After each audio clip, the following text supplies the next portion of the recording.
All right, welcome everyone. Who's excited? Thank you for being here. We're so excited to have you all here at the beautiful Holyoke Media. Isn't this place amazing? Jane will tell you all about it at some point.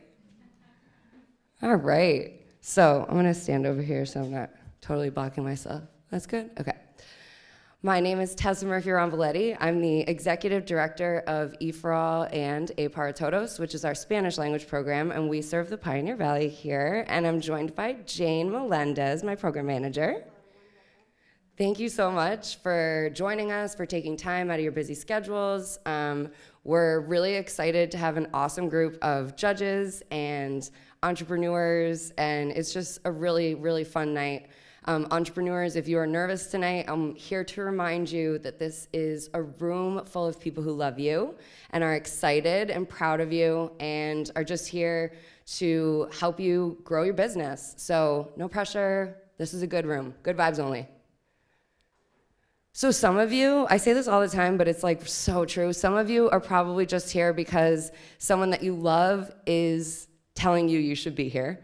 So I'm gonna explain a little bit about what EforAll is. E stands for entrepreneurship. And we are a nonprofit that is actually nationwide, but we started in Massachusetts in Lowell.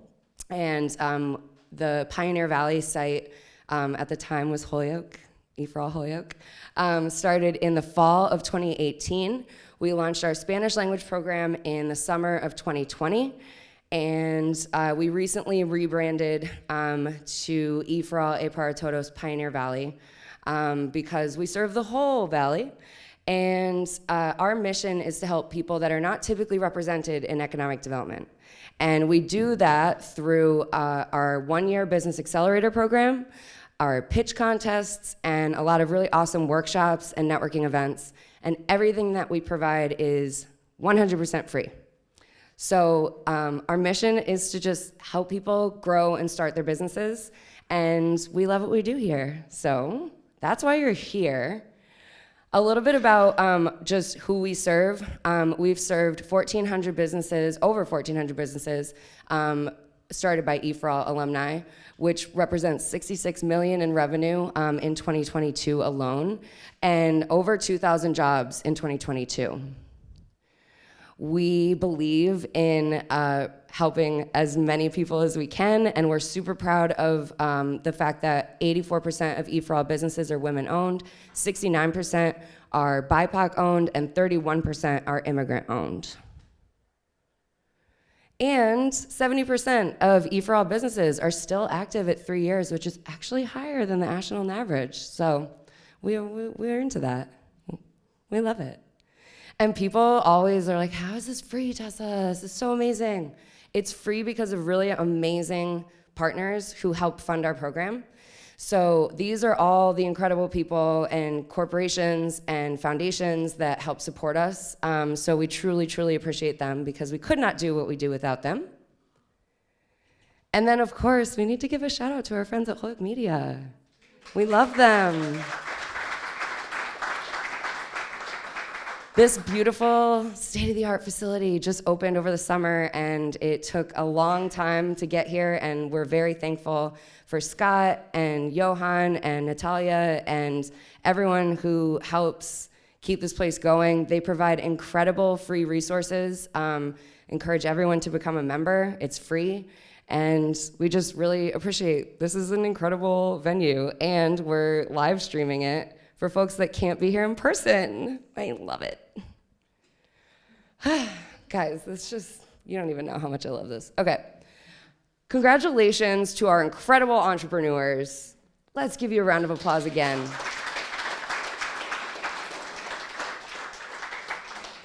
These incredible people have worked so hard over the last 12 weeks. It is crazy to me that we are already at 12 weeks because I could have sworn we just started 2 weeks ago, so I don't know how this happened. But they have worked really, really, really hard. They went through a rigorous interview process to get here, and they've been working, stepping out of their comfort zone, really trying to figure out what they need to do to be successful. So we're really proud of them. But specifically, why are we here tonight? Tonight is final presentations. So our entrepreneurs are going to present about their business. And these are the things that they're going to cover tonight.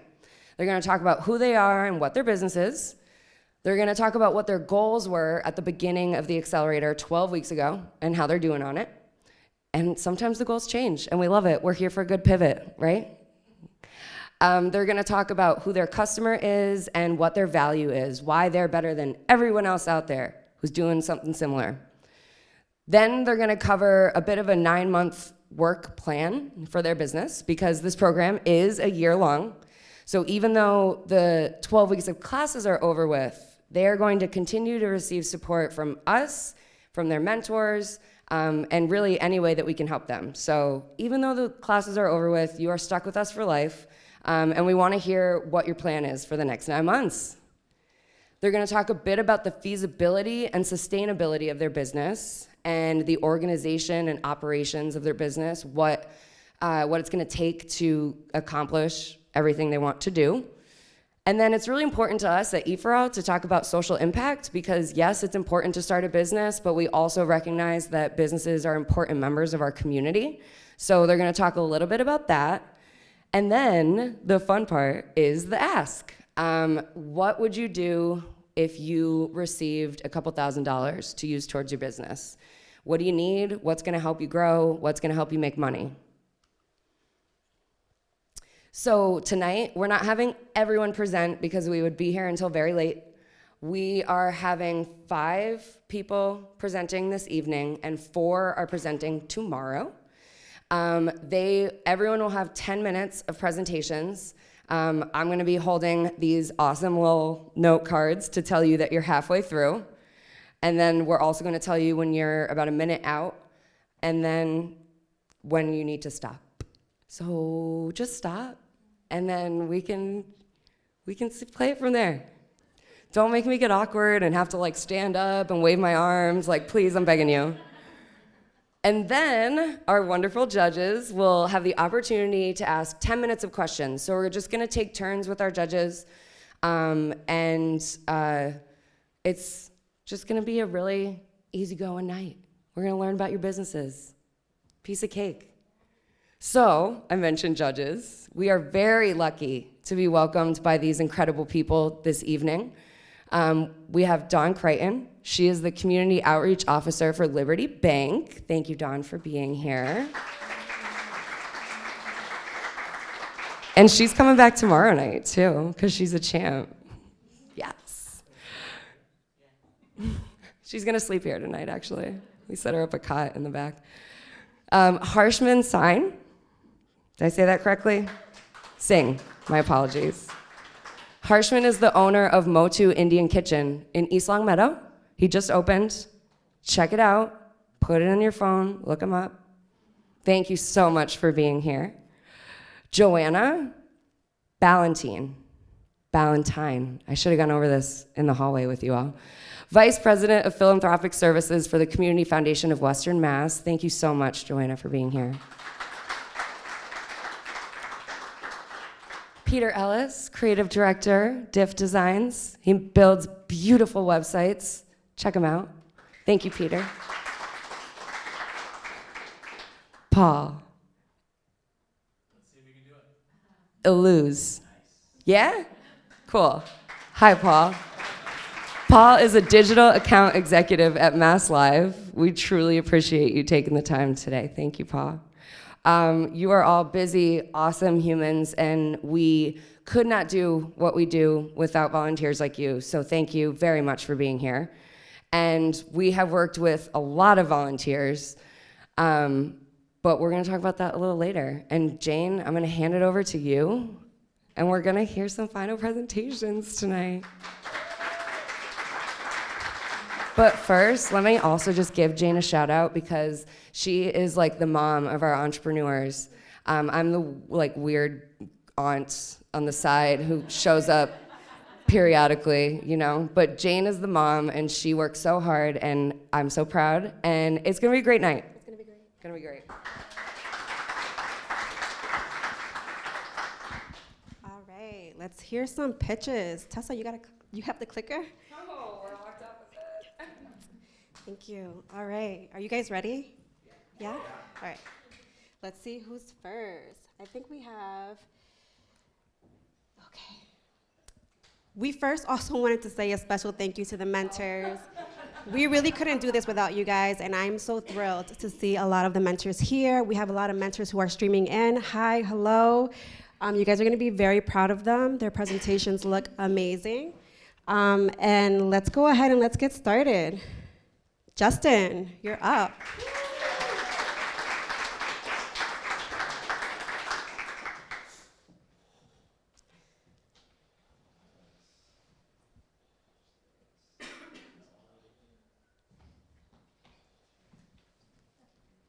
That check-in looks good. I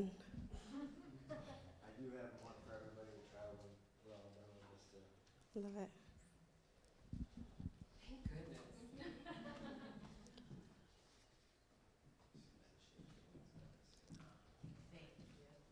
Here you go. Appreciate it, Mom. You're welcome. And then here's your clicker. Let us know when you're ready. And you Center. can stand right there.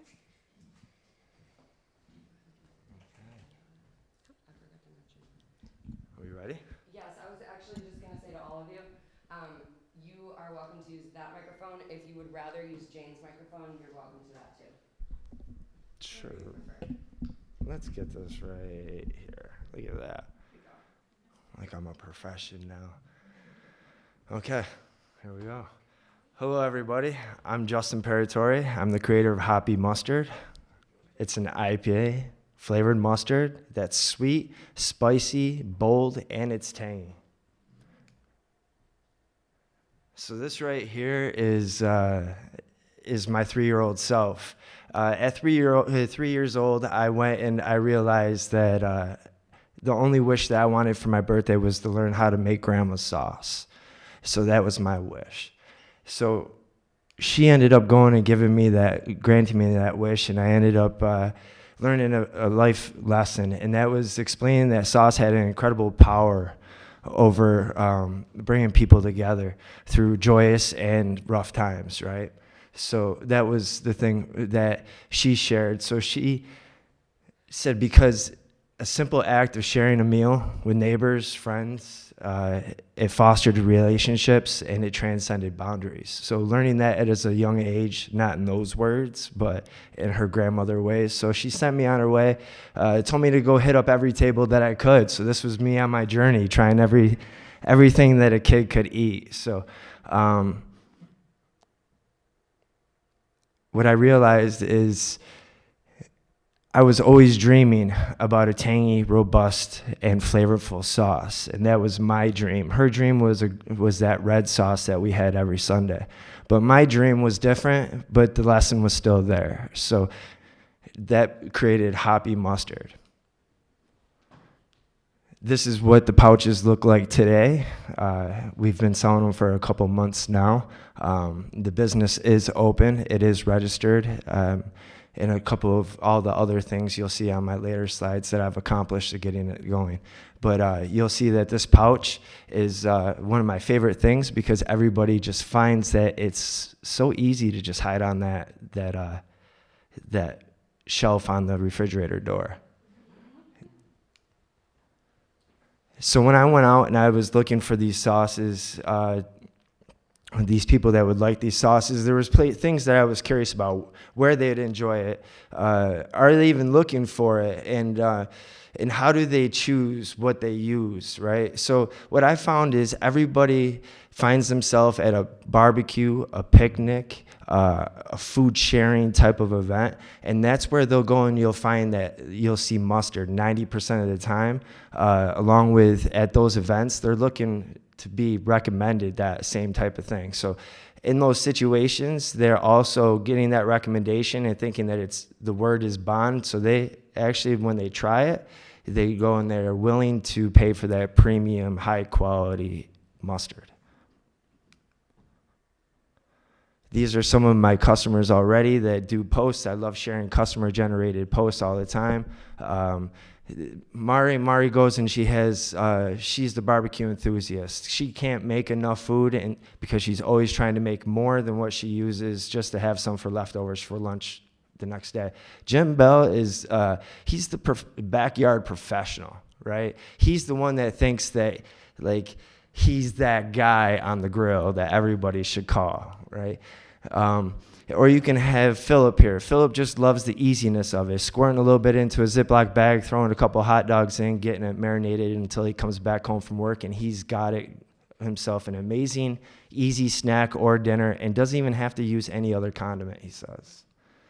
Or you can end up using it like Ashley here. Ashley takes it to Talladega with her, and she uses it for her charcuterie boards and dips for all of her vegetarian friends.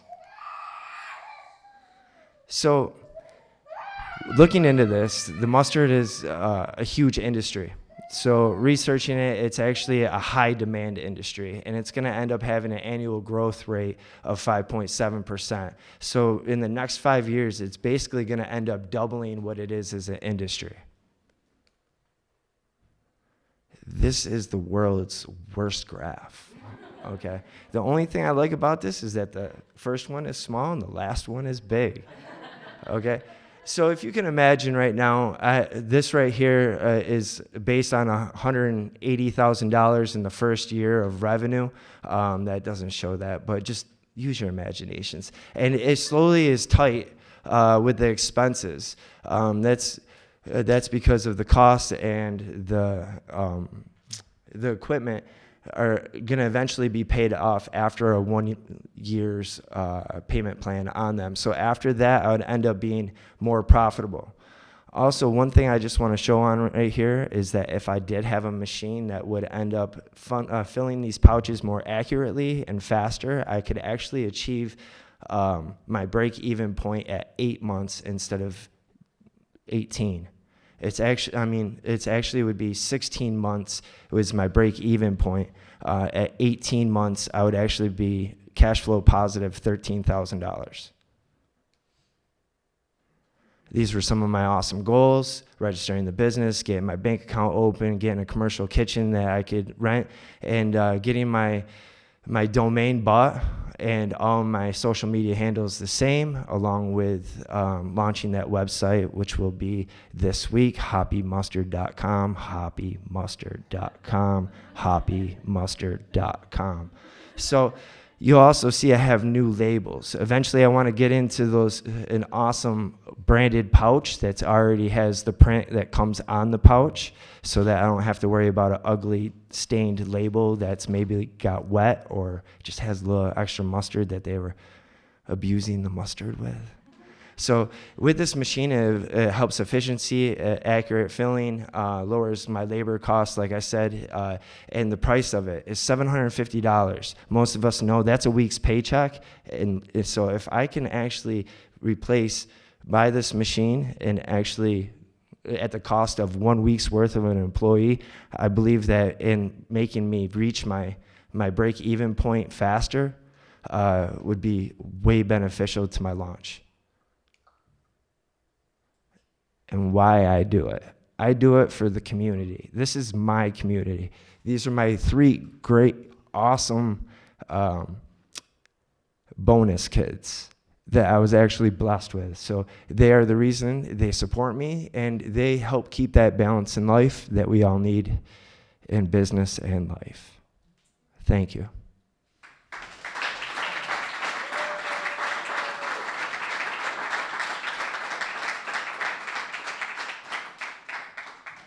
And this would be the time if you guys could try that chicken that's in front of you. Please. Yes, ask questions, please.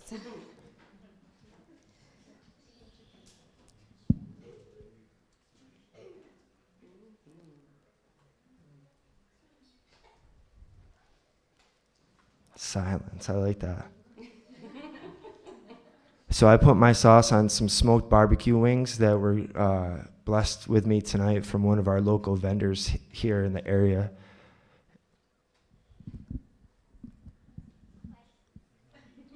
Anyone can start. With the questions. Questions, please. 10 minutes.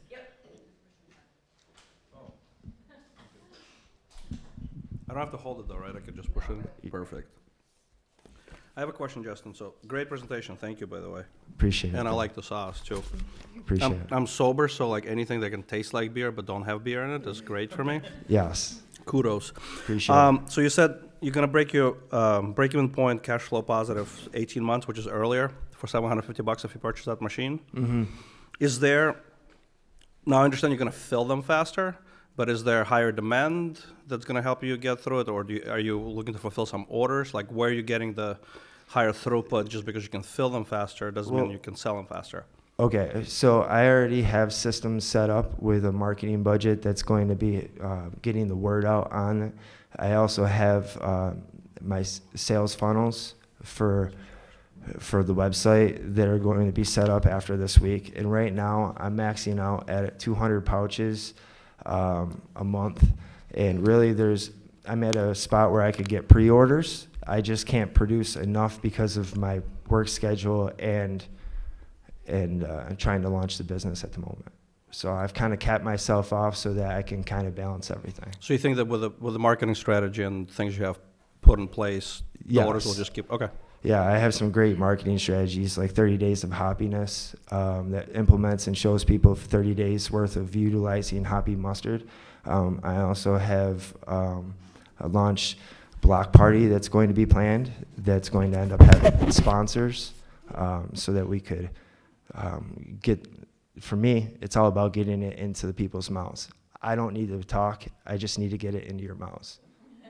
I feel like that answers everything. Yes, thank you. Appreciate it. Where are you selling it now? Right now I go and I sell it on Facebook, so people will message the page and they go and they'll reach out to me, or usually the people that are in my circle. Like I said, I was telling somebody earlier tonight that I haven't had a call to action ad in a couple weeks. It's all about branding and telling stories lately because I can't handle the flow. I can't handle the increase in the pouches. It is there if I was to implement those more on a consistent basis. Thank you. Excellent presentation. I can't wait to finish the chicken. Thank you. Would love to know where you're sourcing your product from. Okay, so I actually use a local store that's up in Northampton to supply me with my hops. Along with that comes a great benefit because he's a guru in the beer world. He's one of maybe a dozen that have the degree that he has. So to get his ear, he's actually been blown away with the progress that I've made with us. The mustard and the rest of the seasonings and ingredients all come from just local stores. So I actually pay a little bit more to shop local than to go to the actual the chain right now. Do you have a website? I'm kidding. I got it. Hoppymustard.com. I wrote it down. I was gonna throw something. How much are you selling those pouches for right now? $8 a piece. And how many ounces are they? 6 ounces.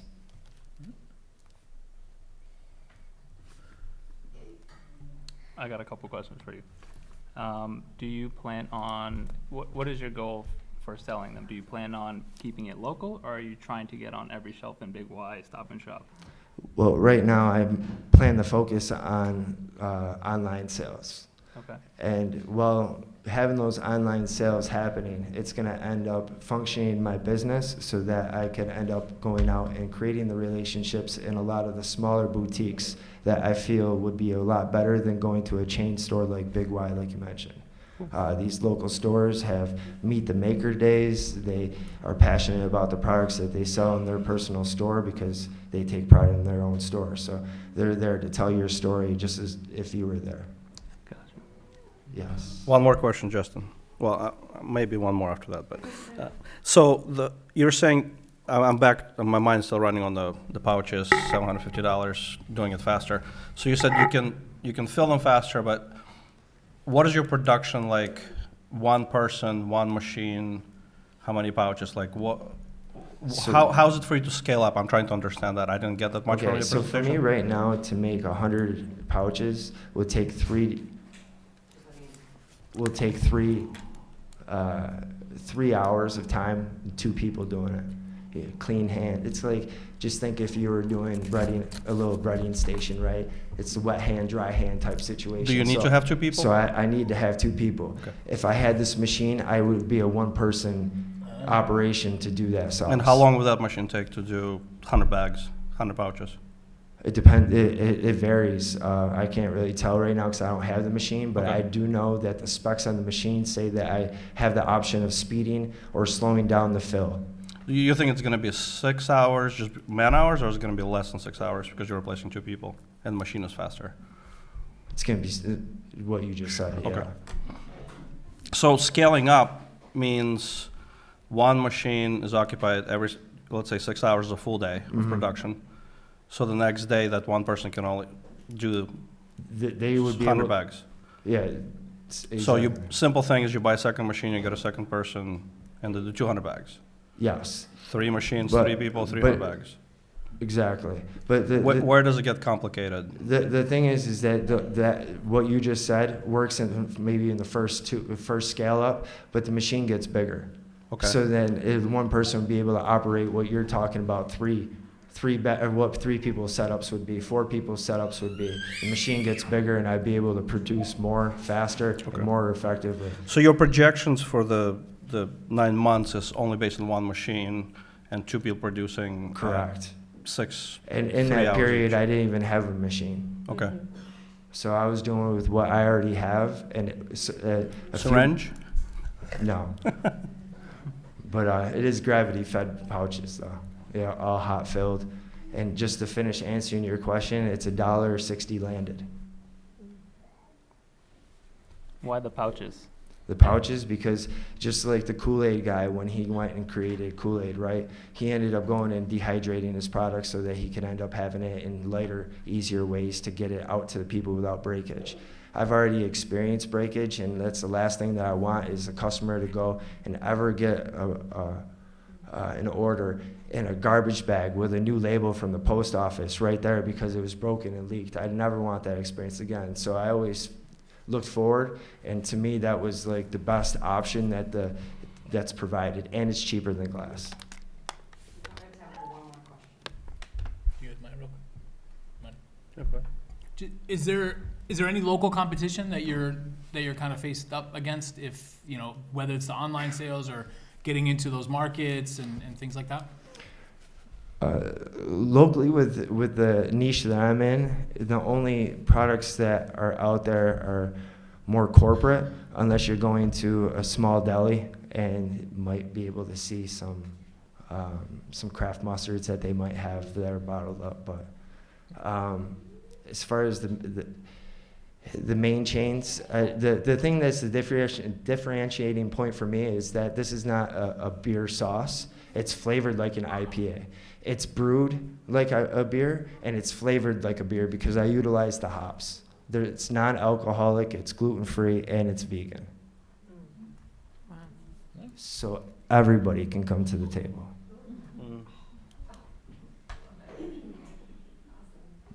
Thank you. All right, round of applause. Appreciate your time, guys. Thank you. Thank you so much. Great job.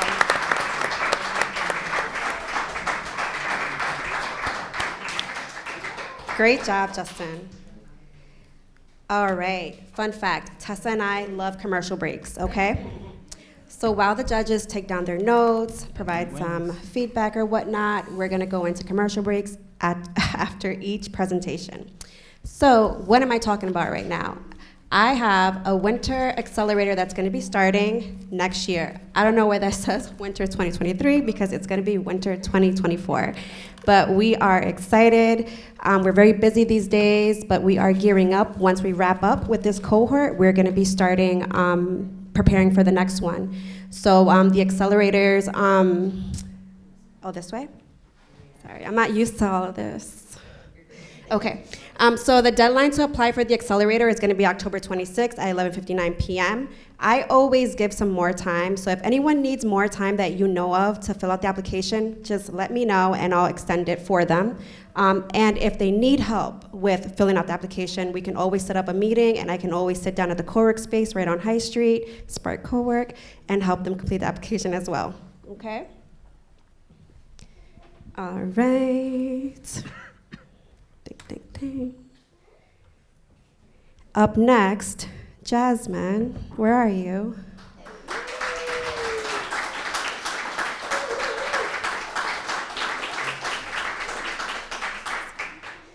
Jazmin, here's the clicker. Okay, and you know how to do it, right? Okay. When you're ready, you let Tessa know, okay? There you go. Oh, sorry, I'm a little short, on the shorter side. Thank you, everyone. I'm good. Hi, I'm Jazmin. I am here to celebrate the moments that matter most to you with my business, Vivid Dreams Photo Booth. With a show of hands, how many of you have been to an event that you wanted to bring something home at the end to remember it by? Something you actually wanted to keep, though, not those little things on the table. Perfect. Well, that's where we come in. Oh, I'm sorry. I'm very excited to be here. Hey! And we're excited So that's for where you. we come in. We're a photo booth service servicing people in Western Mass area, helping to capture those spontaneous moments during parties that you don't really get to capture. Oh my God, I'm sorry. I need my notes. You guys are making me nervous here. I've been practicing and practicing. So yes. Our photo booth isn't just a camera setup. It's an immersive experience, custom tailored to fit your event's essence. When you choose us, you're choosing more than just a photo booth. You're investing in lifelong memories that each of us can take home. And this is exactly why I didn't remember it, because I forgot to click, like the last time. Up here, you see a photo. This is actually a photo from one of our family events. This is me with my son and my nephews. A little bit about me. Again, I'm Jazmin. I'm 33 years old. I am a mom of 2. I have 8 siblings. And no, my mom did not have all those kids. 8 are my father's, and then I have a sister on my mom's side. I am a new vegetarian. I watched a documentary last year which scared us to the core. So we no longer. I love the ocean. And I love orcas, and I know that that is placed there, but I still eat fish. I have 2 kids, but I got bonus kids, like Justin said. I have my stepson Jojo back there as well, and I have a stepdaughter named Alyssa. I asked them to describe me in a positive word because I find it hard to talk about myself or to describe myself. And what came out of that was selfless and passionate, which I am. Things I love to do is volunteer in my community, especially in my kids' athletic events and school. I was actually the president of the PTO at their school and the treasurer to the Holyoke youth football team. At the beginning of our Accelerator, they asked us to set some goals. As you can see, my goals were to change my business name, which used to be Picturesque Photo Booth. It's a lovely name, but it's also the name to maybe 1,000 other businesses. I needed to price 3 photo booth packages, which was very difficult for me because I'm a giver. So I like to give things for free. EforAll has taught me not to do that. Create a logo. I created it myself. For the time being, eventually I would like to hire a branding, somebody that brands and do it for me. But for now, that's what it is. And then my last goal was to book 2 to 3 events by September 30th. As of right now, I have 2 or 3, which I could say I could complete, but I am an overachiever, so I'll go for the 3. And then my stretch goal is a 360 photo booth. Right now, a 360 photo booth, I don't know if you guys know about these, but they're like platforms. You stand and a camera turns around you. They're the hottest thing out there right now. Once I reach this, I just feel like it will reflect the success that I have in my business in terms of revenue. That's when I'll be able to purchase that. They're like about $3,000. Customers. In the beginning, I didn't understand what my customer segment really was. I just kept saying, oh, people that are booking weddings and booking parties. Through a customer survey that ended up confirming my suspicions is my customers are 78% women that are in the age between 24 and 35. The other parts consist of women ages 36 to 55.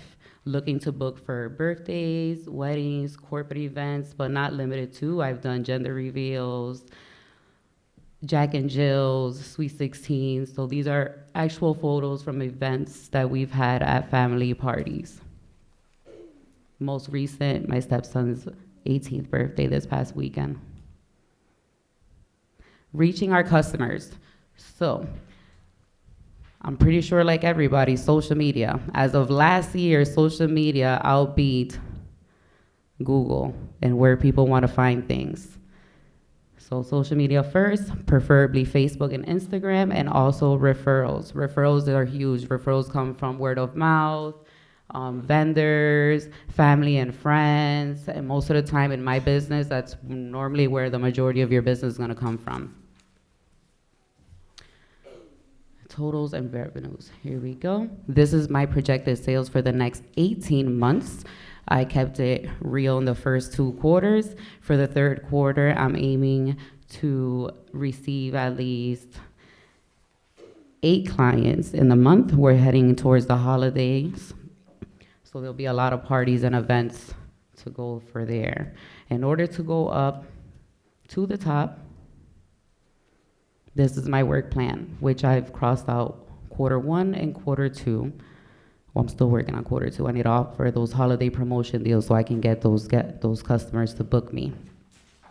But for Q3, I want to work on expanding services. There's one additional product that I would like to have, which is an audio guest book. It's another hot item that's in where you just pick up a phone, record a message for the host, and later you give it to them either by email or on a flash drive. And that's something that everybody's going to be able to hold forever, their loved ones' voices, because you never know when's the last time you're going to see them.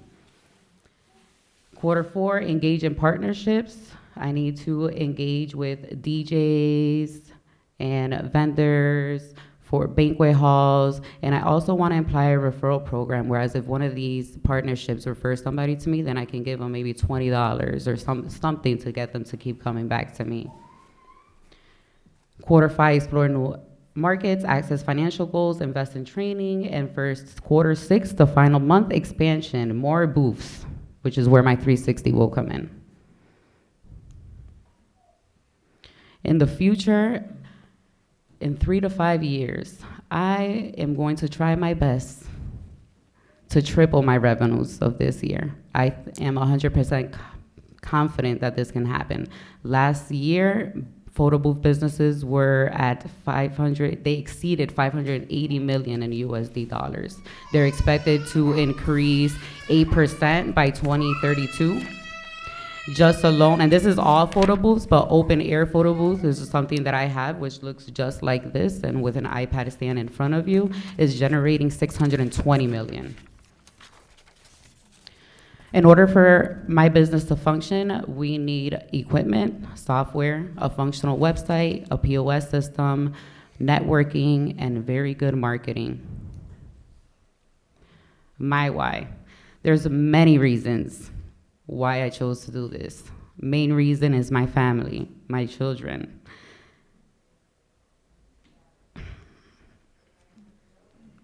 I'm sorry. I've always felt like a disappointment growing up, and it's never too late. Never too late to follow your dreams. I was a teen mom, and I thought I was gonna be stuck in a 9 to 5 miserable forever. And thanks to EforAll, and because I never gave up, I'm standing here in front of you guys now. So this is why. And I homeschool my kid, so I need money. My business is what we have. This is what we have. I have my photo booth set up. I have a printer. I have some props from the dollar store and these amazing backdrops. I'm here to ask for $2,850. I need a business contract, which is going to cost me $1,000. I already reached out to a lawyer. I'm looking for $500 for a website, $600 for a MacRed membership, which is marketing and cupcakes. Hi, Mike. I don't know if you're watching, but I am new to social media. I have been away from social media, so I really need help in the marketing aspect, and I acknowledge that. I'm also asking for $500 in business insurance because I need to cover myself, my customers, and as well as the venue. And I'm asking for an extra $250 for some deluxe props that can be reused and increase my revenue so I won't have to buy the Dollar Tree props. This is the end of my presentation. I thank you guys so much for listening to me. I thank my mentors, my family, and all of you.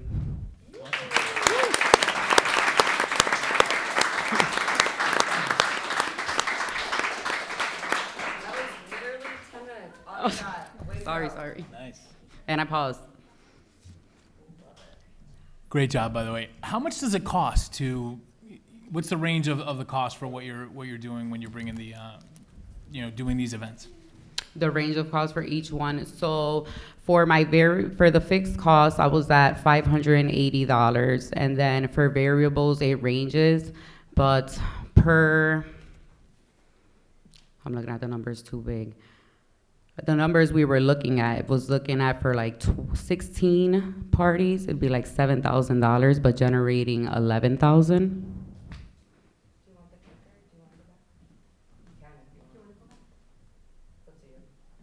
No, I think I have it here. Are you asking about packages? Sorry, Are you looking for the packages? Right, the packages. Like if I want to hire you, how much am I paying? So Sorry. we have 3 different packages. I have a digital package right now because that's something new I'm trying. There's a lot of people in LA that like photo booth drop off. So right now that's $450 for 2 hours. I have a print packet, my first print package for 3 hours, that's $600, and for a 4-hour, it's $750. Okay. And then we have add-ons. I have a guest signature book where it's $125, and then for every photo you take, we print an extra one to put in the book, and you're able to sign for the whole. So it serves as a guest book. Thank you. You're welcome. You did a great job. Congratulations. Thank you. My question is, what sets your photo booth apart from others out there? Me. Me. Right now, well, for starters, I don't know if you guys ever been to a photo booth. I know some are starting to offer unlimited prints, but I've been to events where they only print 2 photos and there's like 5 people in the photo and you only get 2. So we offer unlimited prints. Not only that, I customize every single template. So everything is customized. I don't have pre-templates. I make them all myself. So they truly echo your event. First of all, you bring a lot of people a lot of joy. So congratulations on that. That comes through. I'm curious about the competition. You just mentioned what sets you apart. Have you done a scan of the region and how many other people are doing Yes, there is a lot of competition, but there's also a lot of people, and there's a lot of birthdays, and they can't do them all. I have a question. Good presentation, thank you. You said the one package is 4 hours, like the largest one, the longest one? Correct. So when you're scaling up currently, it's you bringing the equipment in, setting it up hour before, an hour after? Yes. So how many events per day can you realistically do? Assuming, are you pointing people towards your B package like everyone else does? The middle package, yes. Okay, so that one is 3 hours, you said, right? 3 hours, correct. Can you do 2 events realistically, assuming the distance is travelable? Exactly, yes, I can. Okay. Do. But I was also planning on doing like Sundays. We've done Sunday events. Like there is actually a lot of Sunday events. So when I thought about doubling up or my clients for the month, I thought one Saturday, one Sunday. But yes, I'm a hustler, so I'll run wherever. And I think I'm going to give you mostly advice through the app because Tessa told us not to do this. But I break rules because I'm from Russia, so we do weird stuff as you see in the news. But I'm just kidding. I'm Puerto Rican, so I probably understand. I think the cool thing for you, your charisma, and I think what Don asked, I think just resonates on the way you answered it. It's you, it's the operator, just like a DJ. We're all playing same music, right? But it's the energy of the room, feeling it and understanding it. I think booking the job, you kind of already halfway through it, right? Because they already feel the room, they feel your energy. I felt it through the presentation. It was great. I think it's much easier to have a return customer than get a new one, right? So I think that if you could really focus some packages or referral programs, and I know you're talking about it, but from your marketing perspective, could you just beef that up and say, hey, you have 14 kids, you got one birthday, second birthday, right? You get a discount, little things like that. I'm sure you've already been doing. Don't give stuff away for free, but I think that would be, I think from what I heard, I feel like that would be the easiest way for you to scale up, only because it's repeat business, so onboarding that client doesn't take much time anymore. Yes, absolutely. I got a question for you. What brought you to the event space? So I actually went to Ohio a few years back to a Sweet 15, a family Sweet 15. I traveled with my grandmother. They had a elaborate Sweet 16 that I've ever been to, and they had this beautiful mirror booth. I don't know if you guys ever seen that, but it's an actual mirror, and it's probably bigger than me. And I just thought we couldn't get enough of it. We could not get enough of it. And I'm like, oh my God, I need to do this. I need to go back home and do this. I went back home, didn't do it. Go to another Sweet 15, like about 2 years ago, there was another photo booth there, and I'm like, yeah, this is it. I have to do it. I took my photo, I went back, and I told my fiance, I was like, we need a photo booth business. Like, why not? And then for me, I was stuck in retail for 8 years because I was scared of an interview process. I was scared of the world, literally, for nothing. It's like, what's the worst that's gonna happen? You know, you're gonna hit rock bottom, you're gonna get right back up. But then I went to medical field. And in the medical field, you know, you experience a lot of sadness and a lot of things you can't help. With the photo booth, it's all laughter, and you're celebrating happy moments, and that's what I prefer to do. I mean, I'll still cry and go and go help the needy. That's what I'll do to serve my community and volunteer in areas like that, but I needed something to bring me joy. With the increase of like you're buying a new 360 booth and all the other stuff that you're going to do with it, do you anticipate any problems bringing that equipment in? Like currently it's just you, right? You don't have any employees with you, or? No, not yet, but like I do have a lot of children. That I do use, and my stepson just turned 18, so he'll be on payroll eventually. And then I did mention the 360 booth. I didn't mention that I would add it next year. When I did add it, if I was able to book 8 extra events, then I'd be able to generate $2,000 more in revenue for the last 2 quarters. So yes, get ready, Jojo. I have last question from me, I promise. Did EforAll book you for any of their events? Wow, Jane. Wow, Mom. Stay sucker free.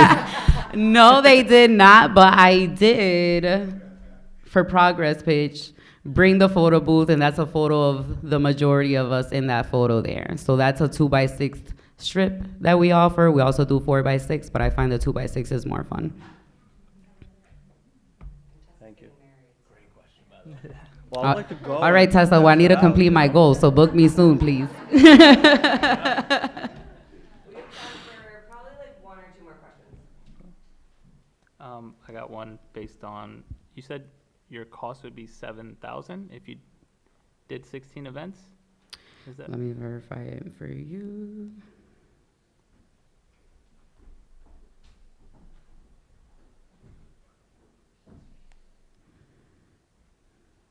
Yeah, just about. Paper is the really expensive, Okay. and then there's other factors. You know, if you have paper, you need to have internet. These booths don't run by themselves. You need to have 2 different hotspots. I need a T-Mobile, maybe a AT&T, just because T-Mobile may not have no service at your location. So I need to have the other backup in case they don't have Wi-Fi. So per event, what is that, like what are you making per event? I say percentage-wise. You got me there. I'm gonna have to get back to you on that. I don't know I don't know percentage-wise, but yeah.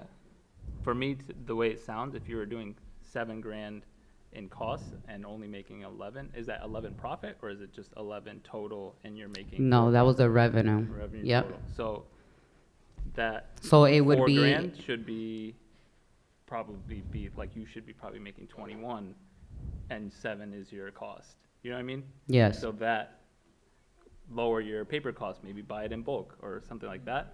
That's a big percentage. Or maybe bring up my prices. Yeah. Because they are low, but I'm starting, so Yeah, for I learned through this program that you have to start somewhere and then you have to reevaluate. So I'll definitely be reevaluating. Yeah. And like I told you, I like to give it for free, so that's basically free right now. So book while you can. Okay. Thank you. Great job.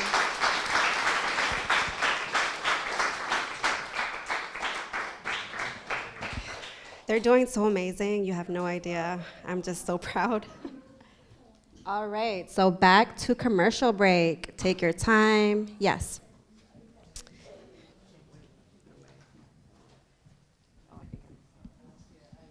You got it? Okay, awesome. All right, so for any of you that have any inspired entrepreneur, friends, family, I'm going to be doing an info session on October 23rd on Monday. I'm going to be doing this via Zoom. I will be doing it at 12 p.m. and at 6 p.m. If you know anyone who has an idea or maybe has a business that they need help, maybe strengthening, growing, trying to figure out, send them my way. Aside from the Accelerator program, we have so many other resources that we can tap into. But on October 23rd, I will be providing an info session going all over what we offer, the programs, the services, along with any other resources that I can provide to anyone that is interested in starting a business. Okay? So all you have to do is just have them contact me at pioneervalley@eforall.org, send them our way, and we'll get them started, or just all the information that they need. Up next, dun, dun, dun. Rebecca.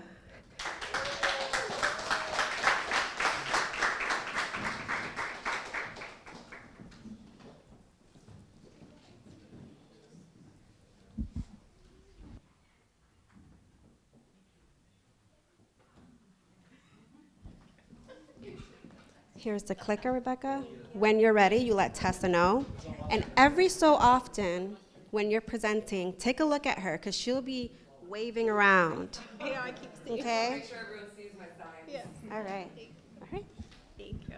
And just so you know, being passed around are little cards for you to take home as well, which I'll talk more about later.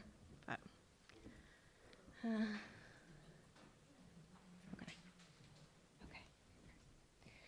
So hi, everyone. I am Rebecca Whitten, the founder of True Sync Coaching, where I am a compassion-focused life coach. I provide my clients with the tools and strategies that they need to understand their emotions and embrace them. I do this by giving them, I apologize. So I provide my clients with the tools and strategies they need to understand and embrace their emotions and impulses, giving them the ability to accomplish their goals, develop time management skills, and accomplish everyday tasks. Growing up, I often struggled with feeling like I didn't get enough compassion that I needed. And that left me to struggle with developing my own self-compassion. And because of this, I often felt that in order to be happy, I needed to give all of myself to others, which left me feeling really burnt out and emotionally drained. But when I became an adult, I decided I needed to make a change and focus on myself. And so I decided to go back to school and get my degree in psychology. And while there, I discovered compassion-focused therapy.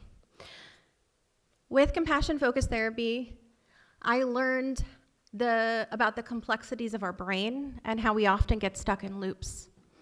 But that was honestly just the beginning of my journey. Over the years, I mastered the arts of understanding my emotions and embracing my impulses, which gave me the ability to find happiness, develop self-compassion, and nurture healthy relationships. And today I love who I've become.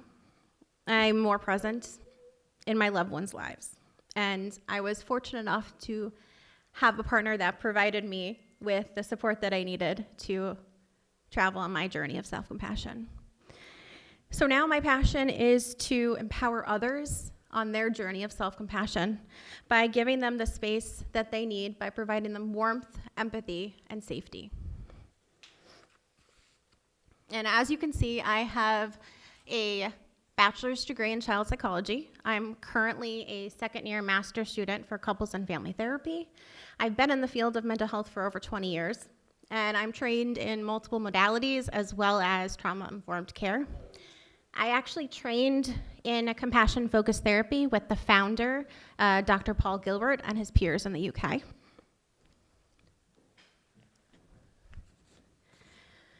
So since officially starting my business in August of 2023, I've already accomplished some of my goals, starting of which is building up a social media following, and so, which is slowly growing every day. And those in the audience, I ask you to take a minute, take out your phone, scan my QR code, and follow me on Facebook. I also had a goal of developing a podcast, and those little cards that you received have a link to that podcast with a compassion-focused coaching technique that you can use. I have another goal to develop a webinar, so live webinars either bi-weekly or weekly. And I had a goal that I accomplished on building foundational material, so getting my website up and going and developing client intake paperwork and forms. And one of my other major small goals was to get a client, and I'm really excited and proud to say that I have my first client. So I'm very excited. Thank you.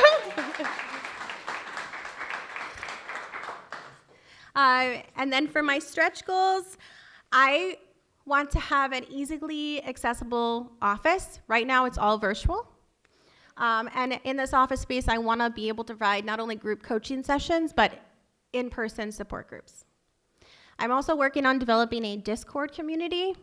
And a Discord community is an app that's accessible on all devices, whether PC, Android, Apple. And it provides clients and the community a way to connect via voice, text chat, and video chat. And it also can offer them, I also am able to offer them advanced content by doing a subscription-based. Long-term, my goal is to have an integrated mental health clinic. So that's probably like 10 years out, maybe more.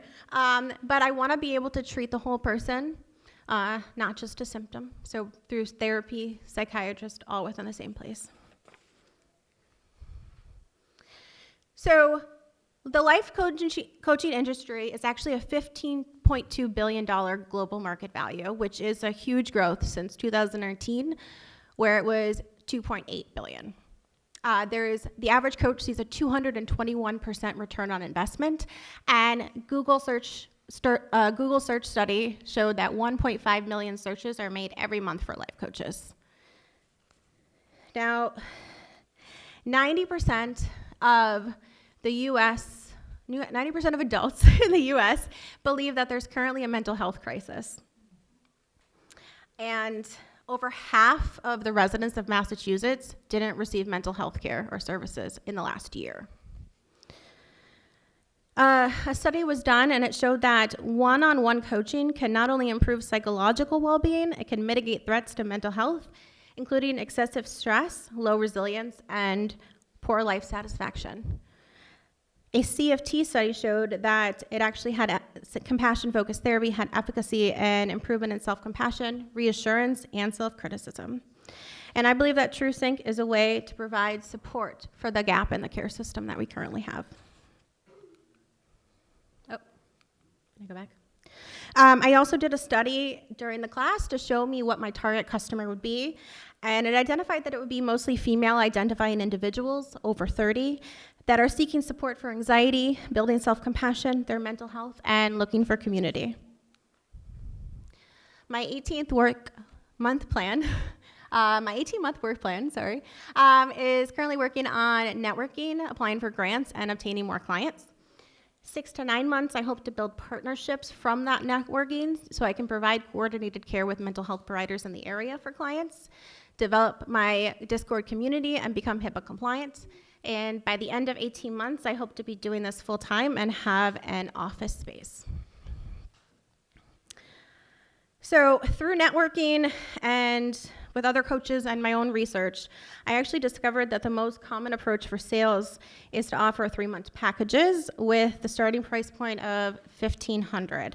So this graph shows that. It also shows my revenue in the green line, my variable cost in orange, and my fixed in red. So this would show growth with an average of gaining 2 customers per month over the year. And the first quarter is higher in red due to startup costs. And then it starts to level out over time, with fixed costs being equivalent to insurance and software. And the variable is more associated with my salary, which in the beginning I plan to do like only a 20% salary based on revenue. Organization and operations. So it's just me in the business. So to keep it going daily, I need to make sure that my website is up to date. My social media content is consistent and continuously updated and relevant. I also need to have software running for virtual sales and customers, marketing material, and then client communication and lead follow-up. So going back for a second to my value proposition, as I said, there's a clear gap in the mental health system, and these are just some of the facts that I found online regarding Massachusetts. I believe I can help and support our community by providing my services to them. And TrueSync not only aligns with my passion, but also my desire to be a role model for self-compassion in the community and also in my family. That's a picture of myself with my son Nutter at my wedding. He's so much taller now.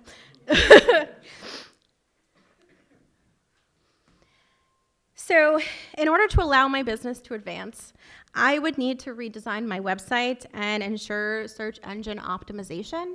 I feel like I'm pretty IT savvy, like pretty maybe above average, but I feel like I've taken it as far as I can go. And because my business is mainly social media and virtual, my website, I feel like it needs to be top tier. This means I also need to have a reliable webcam and lighting. Currently, just using my laptop, and it's constantly shutting off.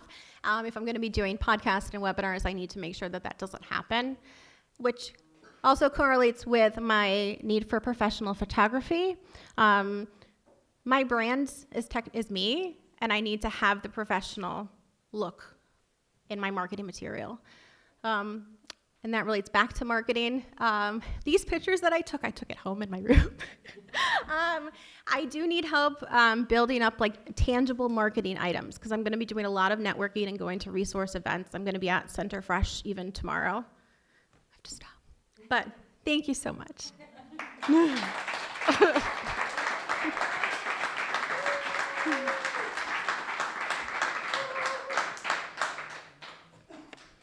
Thank you.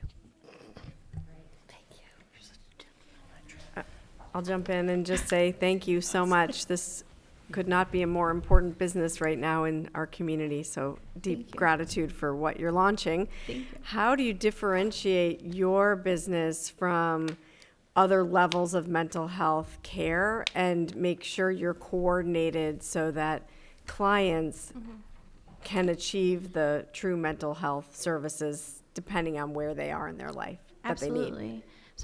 So one of my goals was having those partnerships and having the HIPAA compliance so that I can hopefully work with maybe like their current providers if needed.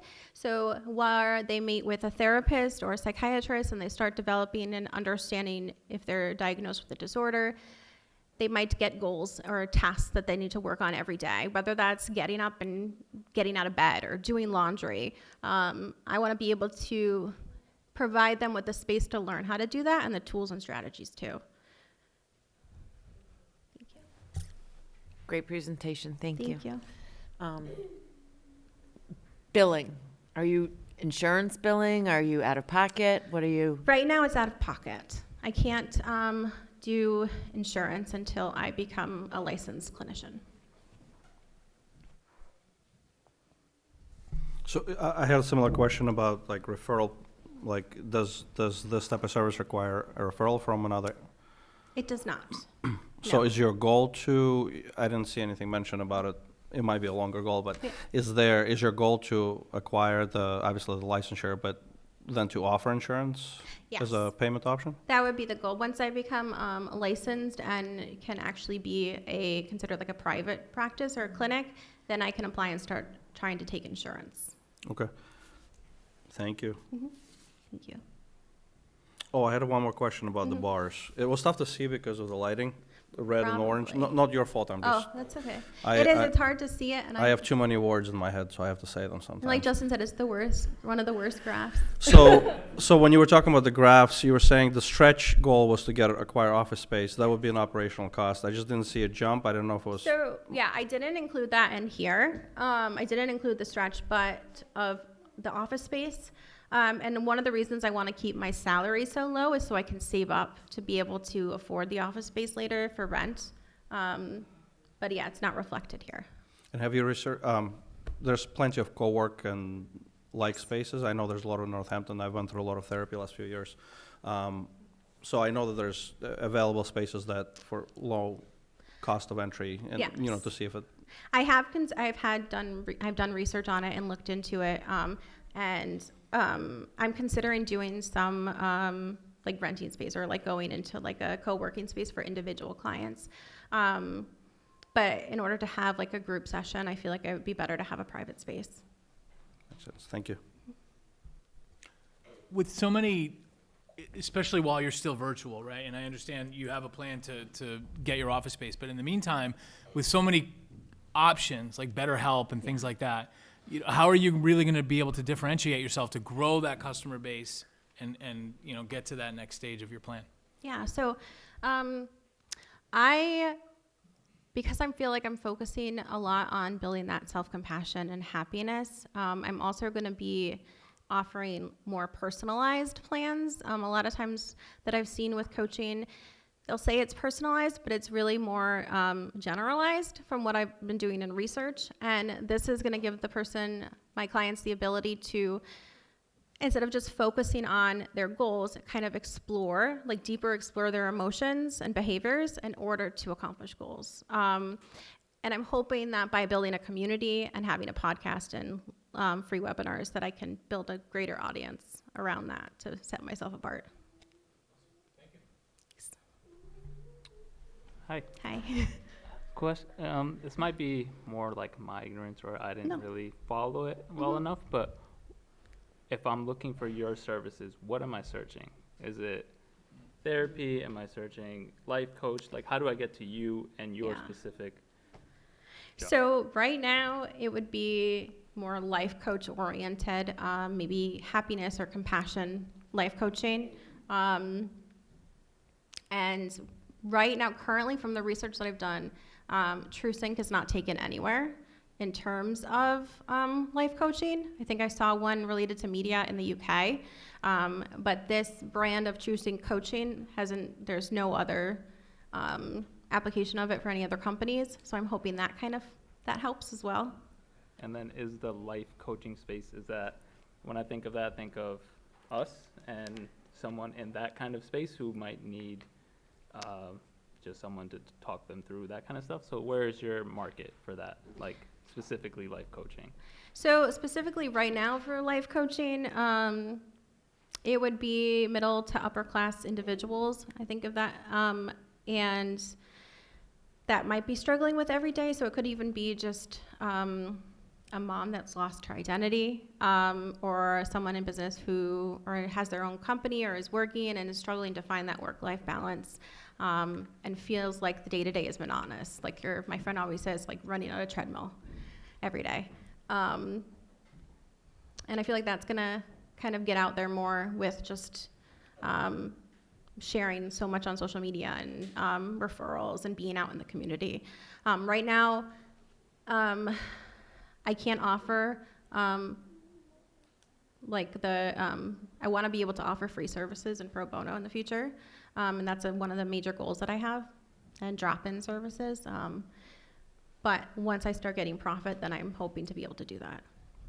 That was going to be my last question is, will you be able to offer free services? Because I feel like that space is great for maybe someone who doesn't have the 1,500 and that. I agree. Yeah. I absolutely agree. And I mean, with going to the resource events like Center Fresh, and especially being in like the center of Chickpea, I'm considering doing, offering one free service a month to an individual. Sweet. One thing, and I love that question, because when I think of life coaching and when I think of therapy, in my head, they're two very distinct things. Mm-hmm. And maybe that's just me.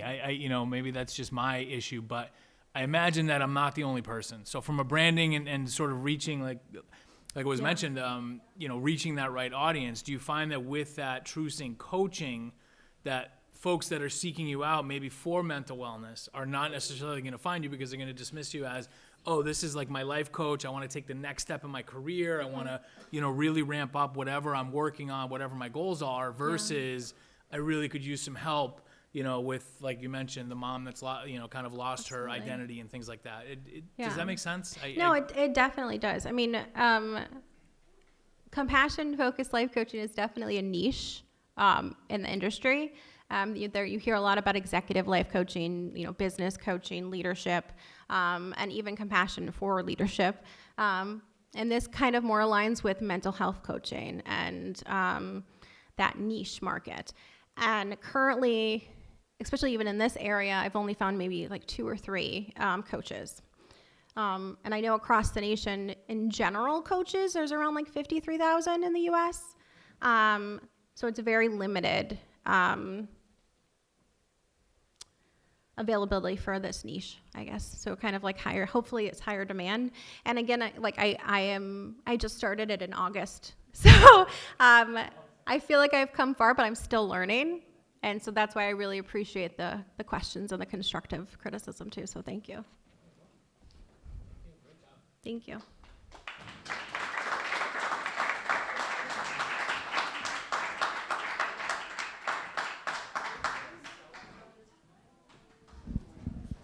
They're doing great, right, Tessa?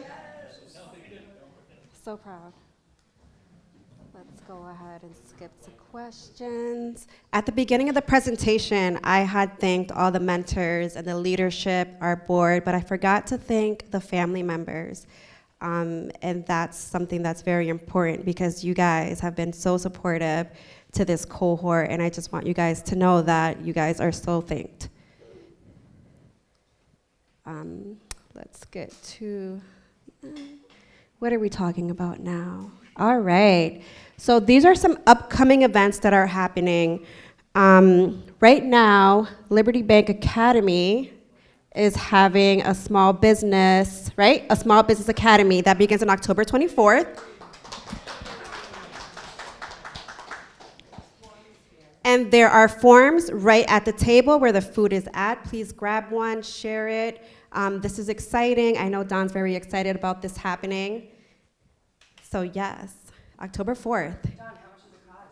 It's free. And it's completely free. And who doesn't want a $5,000 credit line when they're done? Yes. If you guys want to learn more, please grab a form over there on the table. Also, October 26th, the Polish National Credit Union is having a coffee hour, and that's going to be happening early in the morning. So grab your coffee, grab some breakfast for an hour, and network with some professionals in the area. That'll be fun. We'll be there. Yes, they just had one this morning. And was it fun, Tessa? It was great. It was a lot of energy. Did you meet a lot of people? Yeah, I did. Nice. Got business cards. I love it. And they have amazing coffee. Yeah. At Good Works, right? That was actually work. So who is up next? Jonell.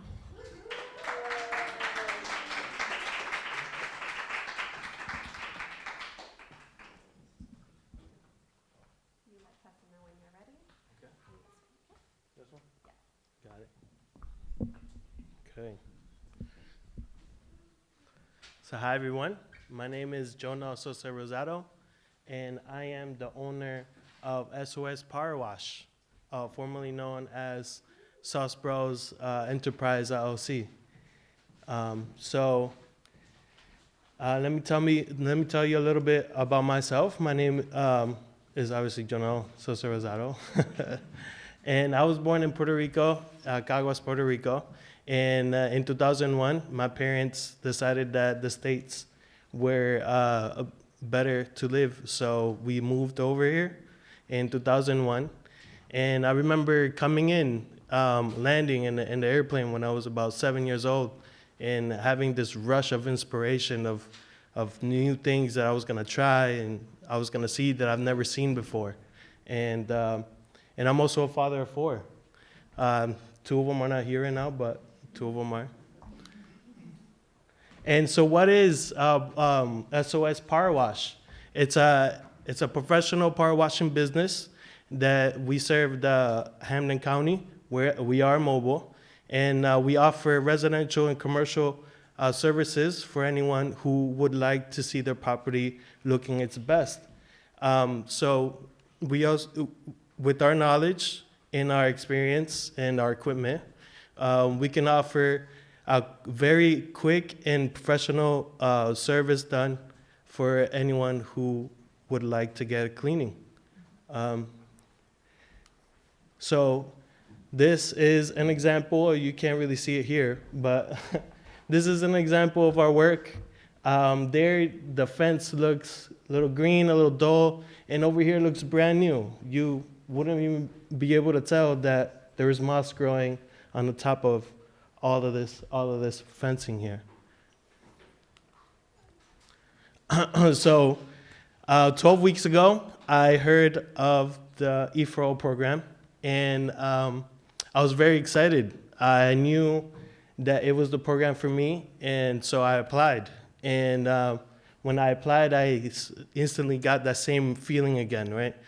Something new, something that I know is gonna help me, and it's gonna be a great tool and a great stepping stone for this company. So after I applied, I also gave myself a couple more goals. And one of them was to do networking events, something I'd never done before.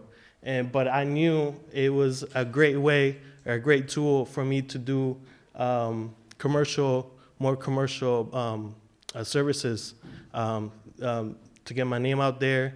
And I also realized that the name that I had before, which was Sauce Bros Enterprise, was a little bit hard to remember.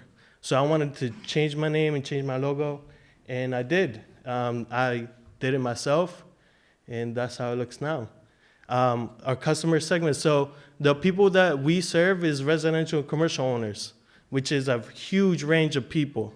And it's not limited to a gender or a community, but just anyone who really owns property, which is generally between 30 years old to 80 years old. So we have a lot of different marketing strategy that we like to go over and practice. So the kind of services or value that we give to our customers is that we get rid of the algae and the mold that's on their property.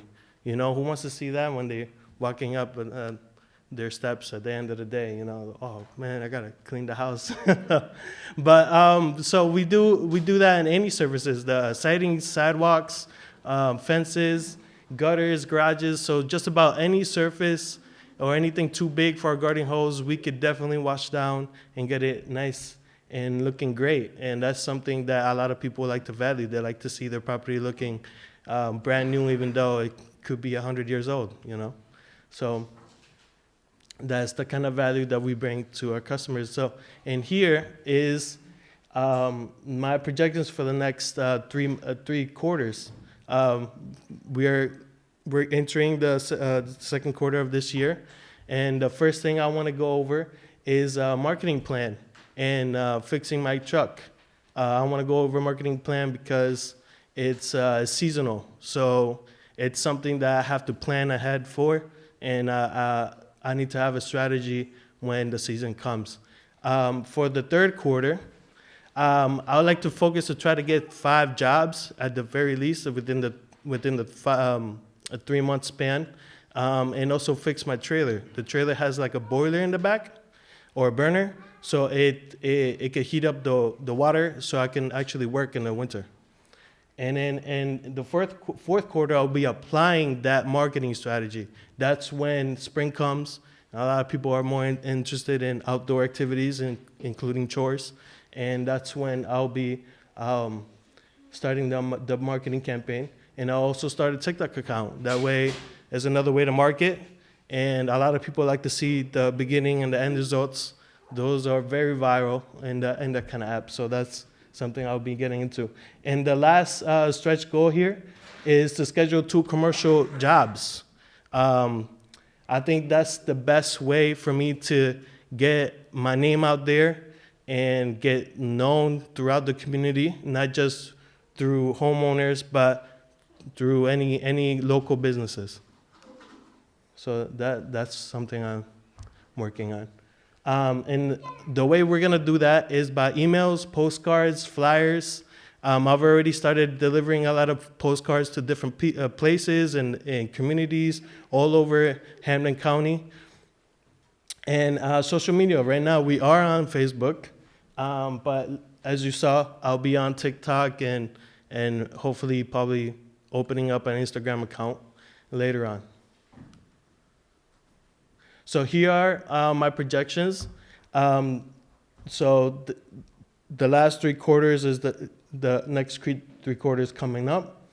And the way I did this was I predicted the weather change there, and then also put how much time I could actually do, how many I could do in 3 months, depending on the weather, and so this is the results that I got here. So it would take about 6 months from today in order for me to reach that breaking even point. That would include the 5 jobs that I was in my goals, and so by the 6 months of time, I'll be pretty close to springtime, and that's when I predicted that the demand would boom. So it would take 4 customers at $349 to be sustainable for every single month. So 4 customers a month at $349, and as I mentioned before, it's seasonal, so it really varies. In the wintertime, I will be predicting, and the next time I do projections, that it's probably just gonna slow down, right? So it's just me right now, and my truck and my trailer, and that's all I really need. Just a little bit of storage space to park my trailer and the chemicals and the trailer, and that's it. And the numbers that I put in the graph also reflect that. With no employees, and in order for me doing one house every day, 5 times a week, it would give me about 60 houses in a month. 30. It would be 20 houses in a month, 60 every quarter, and that's what I predicted in the graph. In order for me to have a crew and not be a part of it at all, it would take us 3 houses a day for me to hire employees. So the social impact that we'll have is almost immediate, right? Once the house is washed, everybody around will notice, including the customer themselves.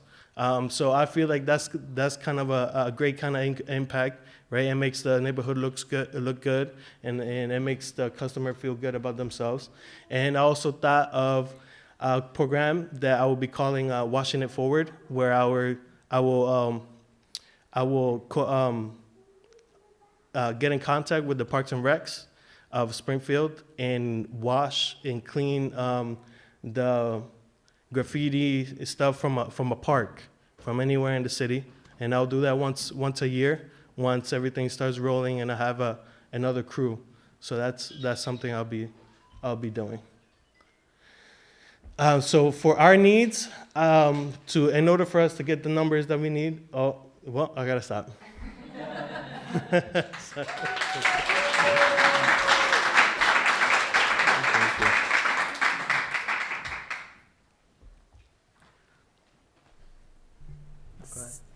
Thank you for the presentation. I have plenty of jobs for you to keep my husband doing other yard work, so you're hired. Curious, how will you network with the other parts of projects, just knowing my husband does this power washing, but then the deck has to get painted. So do you anticipate having other referral partners of people to help your customers do all aspects of the work once they have this beautiful power washed piece? So right now, I don't have any other contact, but that is definitely something I would like to do. And in my last slide here, I would like to get into Angie's List. It's not written right there, but Angie's List is like an app for contractors, and then they get jobs in based on what they want. So through that, I would like to be able to network with other people, and that way I could get reference back. Yeah, so it's a part of in my cost. Yeah, it's in the cost. Thank you. So if you're ever ready to expand out of Springfield, our corporate office is in Middletown, Connecticut. It makes me crazy where our office is in a residential neighborhood, and I just drive down. I want to make up cards and say, hey, can I come to your house on weekends? So I can be your best referral source. Thank you very much. No, we're you are mobile. Providing a great service that needs a lot of. We're mobile right now, so we don't have a specific area that we service, but we do. I would like to keep it in the 20-mile radius for now because I'm alone. So until we get a bigger crew, I'll be expanding definitely. I got the neighborhood for you. Thank you. I have a question. Thank you for the presentation. Yeah. You were using a lot of, it's actually a question/suggestion. You were saying looking great. Like, I think the bigger value proposition is that upkeep. It lasts longer, right? When people own property, you want to make sure that you leave it for your kids, your grandkids, right? You came to the mainland, so to speak, you said on the airplane at 7, had exciting thoughts, you want to leave some legacy. Yeah. I think looking good, sparking, it's great, before and after pictures are fantastic, but I think that when you speak to people, if you tell them value proposition is that your asset is there's no more mildew breaking it down, you're staining the deck after the fact, you're part of the process of keeping their investment. Okay. So I think that's really the proposition there. On the partnerships, I was thinking about, since you're mobile and in the beginning, I ran a bunch of businesses in 20 years. So I understand feast or famine, right? You have to take work whenever you need to take work. Just thinking out loud, referrals from people who do cement work and they have fleets of equipment, even commercial stuff, right? They don't want to deal with it. They don't want to pay. They usually pay a guy in the yard to clean all their tankers and stuff like that. Maybe something like that, because you're talking about seasonal business. They have hangars, they have warehouses where you can come in and actually offer that service.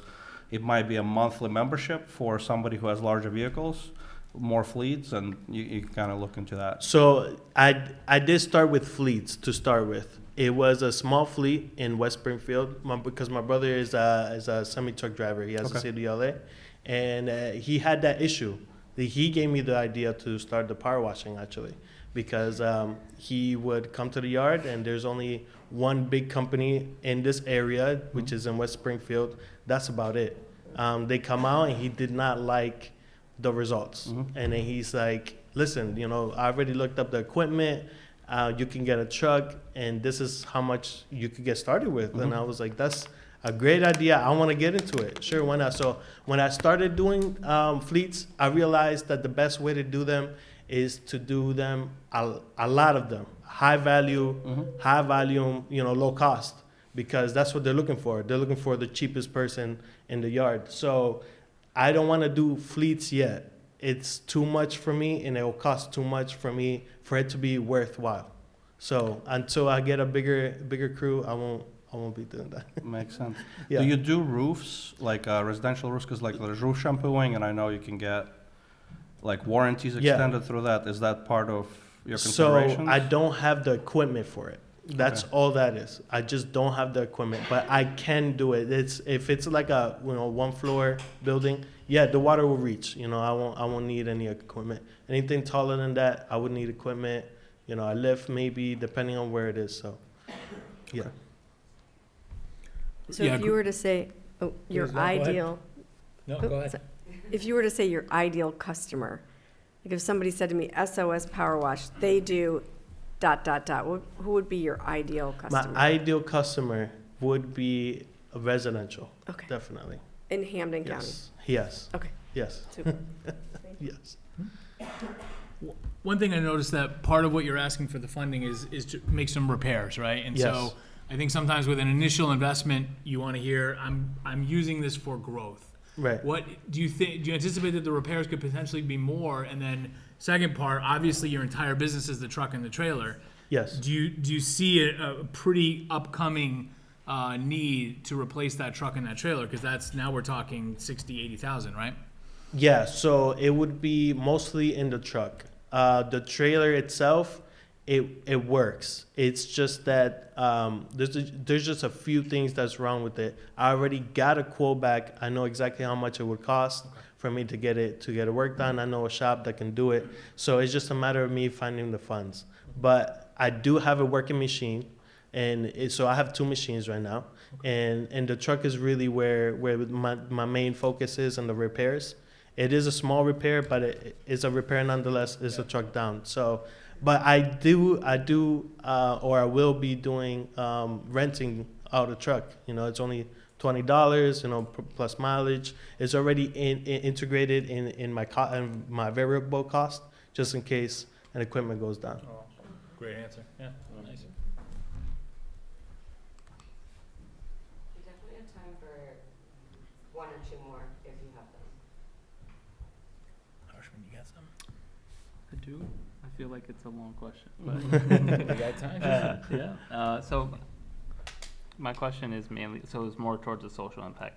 Recently we tried to buy like a laundromat, and the bank said absolutely not because chemicals, and it seeps into the ground and this, that, and the other thing. So do you have, or are you like aware of how that impacts like people's grass and everything else around that? Like what chemicals you're using, how it, you can kind of advertise that aspect of it. Yes, as well, yes. I already do have chemicals that are way more eco-friendly and pet-friendly. They're mostly detergent, and they're natural chemicals. They're not any harsh bleach or anything like that. But I do have that option as well. So that is something that I will be making my customers aware of. Because bleach does burn the grass. I mean, it's going to destroy your lawn if you have a beautiful lawn. But I do have detergents and other things that will do the work. Might take a little bit more time, but it will get it done. And then the last one is, I'm in the restaurant business, so I deal with a lot of people who have a lot of questions like, why don't I just go here or there? For you, it would be, say if $350 is your price to clean whatever it is. I could probably buy a really good power wash for that, and then I have it forever. So how do you deal with, me personally, I would hire you immediately because my house has been that way, the same way for 2 years. But like for that customer, what would you say is your value as opposed to me just buying a $350 power wash and I'm good forever? Okay, well, first off, it's the knowledge.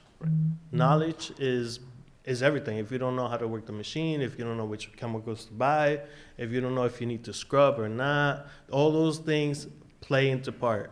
A lot of people think that you could just buy a power washer and spray it on your siding, everything will be good. Actually, power washing sidings is bad.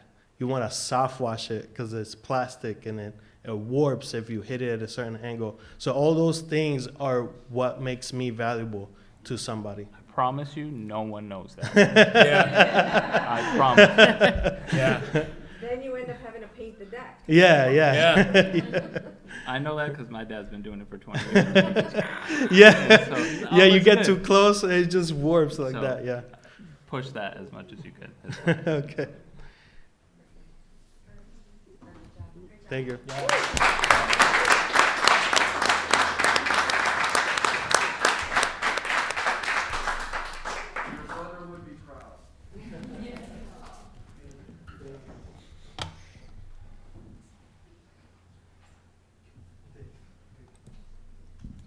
All right, so what happens next, right? The entrepreneurs just completed 3 months of classes.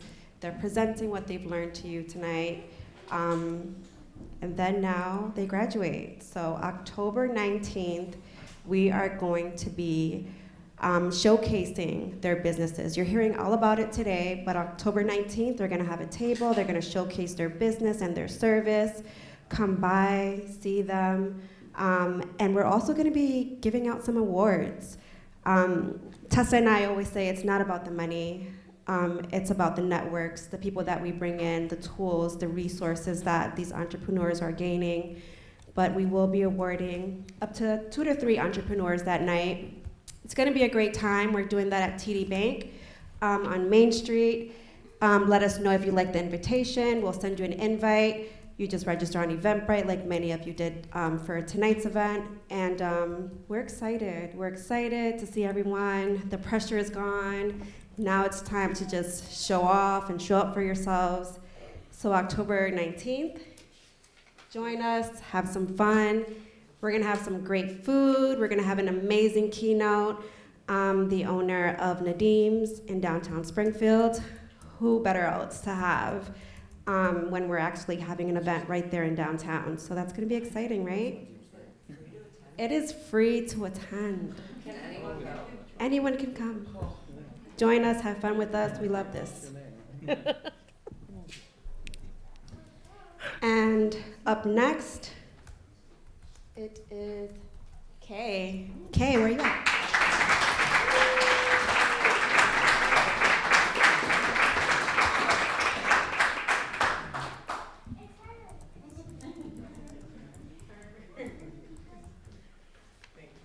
You're welcome. Yes. Take your time. Was so hoping you brought lemonade. I was gonna say, she's gotta have lemonade, right? Up here earlier when you guys were eating chicken. I saved some chicken. This is great.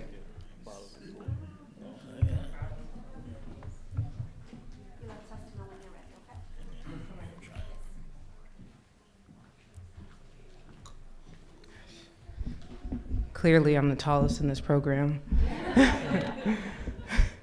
Okay, I'm ready.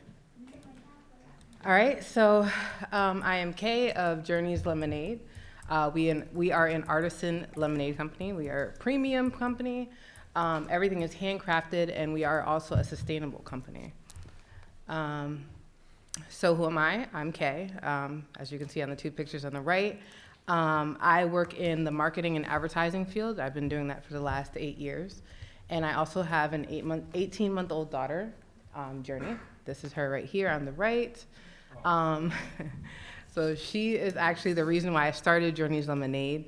I just felt like I'm such a creative person, and I already see that in her. I just felt like I wanted to create a platform for her to do so, to be creative. And I know, lemonade could just be, such a basic thing, but I wanted to open the door for her to make it something unique. Okay, so what is Journey's Lemonade? So we specialize in artisan lemonade with a superior flavor profile. Using a blend of fruits and herbs, we provide beverage catering for events with custom recipes and custom setups. And for those who love our lemonade, we have subscription plans with lemonade on repeat. And these are just a couple of pictures of the bottles that we use, how I package them with the business cards. These are a couple of different flavors you got going on here. And this bottom photo right here is something that we catered. We are known for branding our lemons, as I'm squeezing today. Hopefully there's no juice on the floor by the end of this. And we use those to really kind of set us apart from different lemonade companies. So my goals for the last 12 weeks. So the last 12 weeks have definitely been amazing, stressful, but amazing. Things that I've learned, I definitely couldn't have done it without EforAll. These are some of the goals that I had put in place, or me and my mentors had kind of worked on, was getting my food certifications before the end of this program, which I did. Being booked for 3 beverage catering services. Right now I'm booked for 6. Nice. Create a website and 2 paid ads per month. My website is created but not live, and we'll kind of get to that further on in the slides. And I have created 2 paid posts, but I kind of paused on that, and again, we'll get to that later in the slides. My stretch goal is 20 monthly subscribers, which currently I'm happy to say I'm at about 6. That's my stretch goal, so I really didn't plan on reaching that anytime soon, so these 6 are like awesome to me. So my survey results. So we took a survey earlier on in this program, and these are some of the results that kind of stood out to me. So the first one is, how often do you consume/purchase artisan products? A majority of people said weekly or daily, which was kind of a surprise. I'm sorry, weekly or monthly, which was kind of a surprise to me. The weekly category anyway. I did not know that people consume artisan products, that often. The other one was, what occasions do you typically enjoy artisan beverages? Most people saying casual gatherings or daily consumption. Again, was pretty cool. I thought it was more of going to be a special occasions, but this survey definitely helped me realize my customers. So my customer segments. My first customer segment, I have 2, is catering. So a bulk of my income for this company comes from my catering events. So I get booked from anything from weddings to bachelorette parties to a kid's birthday party, even office events, different things. I've had somebody book me on more than one occasion for their weekly office event. My other businesses, caterers who cater food. A lot of times they have the people that hire them ask them for beverages, but they only cater food. So, you have this delicious meal and then you have a bunch of Coca-Cola cans next to it, which is weird. So I've had a few people or a few caterers reach out to me in that regard. And my other customer segment is direct sales. People are looking for non-mainstream beverages. So we just talked about that Coca-Cola. Also parents who care about what their family eats. So what kind of sets my lemonade apart is that we use fruits, vegetables, different herbs. We really have a superior flavor profile, as you guys are about to experience. So the lemonade I gave you guys today is blueberry ginger. Has a little bit of a different zest to it. Definitely a signature drink. How will we reach our customers? So cold calls, as far as like businesses, caterers, for my first customer segment, as well as networking. Advertising. Majority of people are on their phones today, as we already know. So that's where we need to reach them at, is social media advertising for my website and my subscriptions. And pop-up events. When I first started this program, I was not interested in pop-up events, but after doing my survey, I realized how important that could be to my business and really getting me out there visually and in front of people. So let's talk about social media and what my customers are saying. So here we just have a couple blurbs, and when I mean a couple, this is literally just a handful of what people are saying. Brown sugar maple, my new favorite. Best lemonade in town. I need more. Oh my God, these flavors. Diablo, mango habanero is insane. These branded lemons are the talk of the party. My girls are obsessed. Love it. Can't wait to try more. My job wants to book you. And with all that being said, I posted a video of me branding one of my lemons. And within 3 days, I had 1.1 million views organically. So I didn't put any money behind that for it to happen. And lemonade on repeat. I don't believe I've had a customer that hasn't came back to date. Right here on the left is just, a recipe. I think it was Autumn Harvest. In the middle is an event I did for Mac Night, and they're just taking some pictures. Shout out to Michael Connolly. And then on the far right is just a picture. So anytime I deliver my lemonade on Saturdays, I always take a picture. I feel like, I'm DoorDash, but for myself. And I have to send you the picture and say, delivered. So let's talk about money, revenue. So in 18 months, I project to have 20 customers per week, 2 events per month. and generate $7,000 in revenue. I also am working on a commercial kitchen. I did just kind of interview for one like 2 weeks ago, but I definitely want to keep my options open and see what's going to be like the best for my business.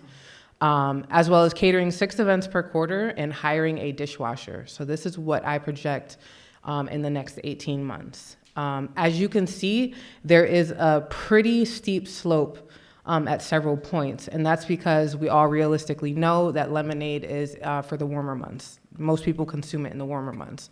But if you are a psycho like me, I eat ice cream in the middle of wintertime. So I feel like that could be the same for lemonade, but because this is such a new business, I'm not really sure yet. So we just have to kind of see. But based on what I've been making per week now, I definitely see this not being a variable later down the road. But for now, this is what I'm projecting. So my 18-month work plan is to find ways to cut costs whenever possible. Every 3 months, cater at least 6 events, 110 gallons of lemonade per quarter. Social media, advertising, and marketing. So 110 gallons per quarter will help me be just above that break-even point. And essentially, that's what I did for the last 3 months. So as long as I can keep that up, I know that that's what I have to do to make a profit in my business. So in 3 to 5 years, so this picture, I'm obsessed with this lemonade company from Europe. Their aesthetic is awesome. So in 3 to 5 years, I picture a small storefront or a storage container that's been transformed into a storefront. It's less overhead, and you could own it a lot quicker than the traditional brick and mortar. A delivery van, because I do make my own deliveries after making lemonade for hours. I deliver. And visibility on platforms like Uber Eats, Grubhub, different things of that nature would definitely help me out, because then I don't have to deliver. What do I need to get there is to find ways to cut costs whenever possible, increase the volume of sales, as well as social media, advertising, and networking. My social impact is to be a role model for my daughter and to other young entrepreneurs, and to continue to bring the community closer together with lemonade. My subscription model is to have customers own their own bottle that's been branded and cleaned. So we are working towards an environmentally conscious model where we're not using bottles that can be thrown away. Currently, the bottles that you guys have, I'm stopped. The bottles that you guys are using are reusable, so feel free to drink those or use them. But we want to lean towards personalized glass bottles. Our production process limits waste. Delivery, reusing remaining ingredients to create seasonings versus throwing out those, very useful ingredients. And my ask today is for a commercial juicer, because you guys have no idea how many lemons I use. Stop and Shop hates me on Saturdays. Dehydrator, advertising, apparel. A lot of times when I'm delivering, they're asking me, who am I? I'm walking up to people's houses. That's absolutely an opportunity for me to be advertising my own company. City permits. I need a permit for any city I operate in for pop-ups. And then a vendor backdrop. As I said before, I really wasn't interested in doing pop-ups, but because I know how important they are going to be to my business, I want to make sure I'm very visible at these events. Thank you. Great job. How much is if I want to, which I probably will, by the way, this is incredible. Thank you. How much is it? If I'm on a monthly subscription, how does it work from a consumer standpoint? So currently, with the bottles that we do have, it's $4 a bottle, which is like really cheap for lemonade, especially premium lemonade. And every week I set out a menu. You can order from the menu, a variety pack. It's like a six pack of lemonade, or you can order by the gallon. Right now I'm setting up, or my website is set up, but I do need to do like a dry run to see how it's going to work as far as the subscription model, because I want to have that more down packed versus just having all these people sign up for a subscription and I'm like, oh wait, maybe I should have did, so I want to do like a dry run with that. Okay, great. It's delicious. Thanks. Thank you so much. I have two questions. One is, you mentioned commercial kitchen. Are you looking to partner with some of the commercial kitchens in the area for space? Or are you thinking of your own commercial kitchen? That's question one. I think as of right now, I'm just looking to partner. I know there are like shared kitchens that I can, definitely venture in on, which I have, the one that's opening up in Holyoke. But I mean, further down the line, I would absolutely, love my own. Okay. And you said you had a second question? The second question is, have you thought about partnering with some of the food delivery services? During the pandemic, they sort of sprouted up when we couldn't go anywhere, but we could shop across Massachusetts, and then aggregators would then deliver fresh farm produce and mustard and all kinds of good things. Have you looked into that at all as a distribution method or thought about that? Absolutely. I'm just not in a position where my company's ready to do so, because realistically, I'm the employee. My 18-month-old daughter is the owner, so I'm really not in a position for that. But my mentors actually suggested it. I have like one mentor in particular that calls himself the greyhound of sales, like he swears. But he definitely said that I should look into that, specifically because, especially what I'm trying to do with my sustainable model as far as the glass bottles, I would essentially be the modern day milkman, just with better hair. And lemonade. An amazing product. Thanks. But yeah, that's essentially what the goal is with the glass bottles. I have a question. Very delicious, thank you. I have 4 little girls. Well, they're not little anymore, but lemonade stands are awesome. So your story is really cool, inspiring your daughter and giving her the platform. So I have a couple of questions or comments. What is the shelf life? About a week, 7 to 10 days to be exact. Unless you freeze it, it could be as long as you want. So the second question I had, the follow-up, was in your container dreams, when people come to you, right? Yeah. As a segment, you might still deliver, you still might have all these revenue streams of acquiring your product, but your little home container, right? Mm-hmm. Are you seeing, obviously there's synergy with other brands, honey and other things you can mix to make other, tea and lemonade go well together, half and half, blah, blah, blah. Mixers for alcohol drinks. Absolutely. You get the whole picture. Yep. But more so, you said your sustainability, your model of keeping your products, like if you add basil to it, you have basil leaves. What do you have any plans? And I know probably not now, not even a stretch goal, but do you have any plans for maybe popsicles, maybe like lemon zest toppings, maybe marinades, maybe the mustard guy? Are you hungry? I am very hungry. I have two wings left though, and this to wash it down. But I'm thinking that from the way you're speaking, there's just so much like energy about reusing more of the stuff that you're actually using on a daily basis, and I think your aesthetic is just that. So I'm almost envisioning like a little boutique store that I can come in and there's like something on a crate here, and there's popsicles in the fridge, almost like you said, a milkman delivery type of aspect only in a place, and then maybe also tap system for a small trailer, so that when you're doing these pop-ups, you could just load up your things in the inside and just serve it outside. Like I grew up in Russia, so we had it was a weird drink. It's not lemonade, but it's like a beer before it gets alcoholic. Kvass. Okay. We had those big milk containers. Trailers in the summer, and then they would just open them up in big mugs and they would wash them right in front of you. So I feel like with your space of boutique and elevated and price point and everything else, I think is great. Adding things like that are going to be more shareable, kind of like your video went viral. I think stuff like that would really benefit you.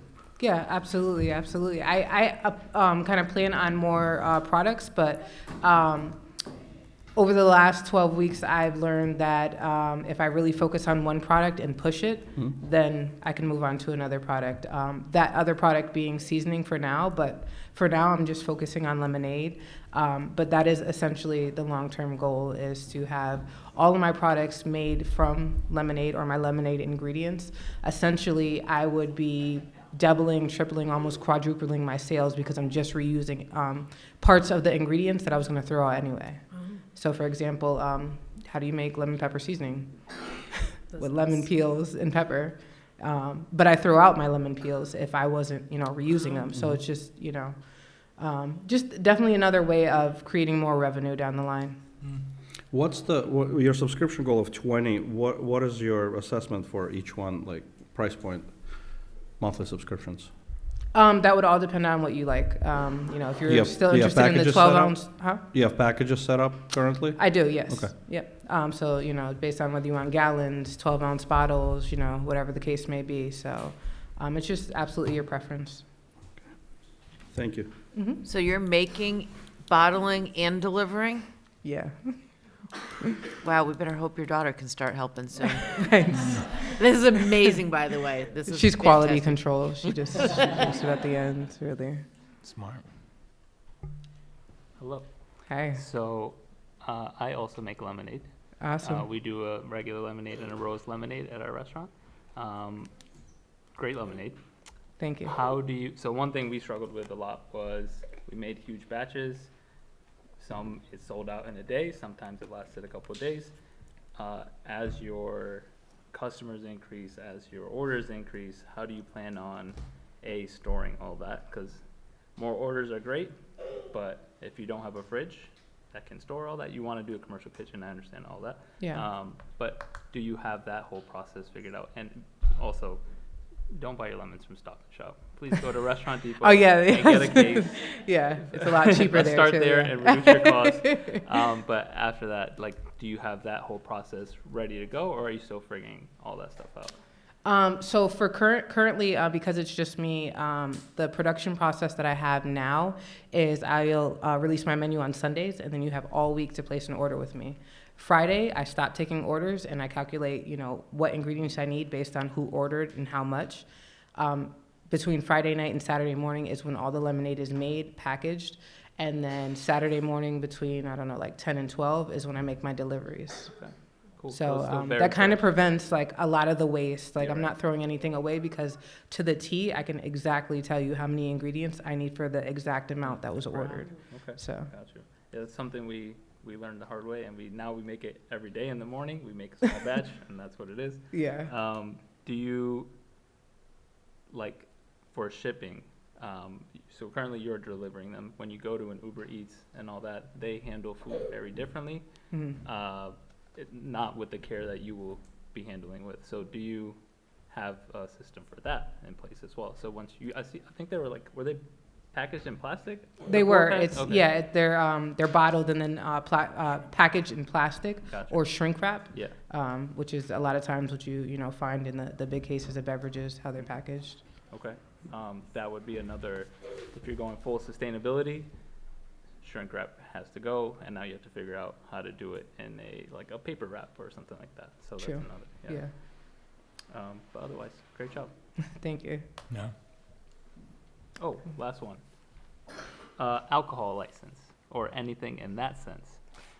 Definitely not. Okay. That is something I would absolutely love to do further Yeah. down the line, but I know that is a process to Okay, kind of. for sure. I do know that, because my recipes are custom, depending on the event, especially if it's a nonprofit event, I could probably get a wine license, but not a hard liquor license for the night. It's just a day license. It's not anything, that's. Then, okay, last one. Sorry. I have a lot of lemonade questions. I love lemonade. So it's high quality. You're using fresh lemons for sure. What is your cost per lemonade to you? Per Is that bottle?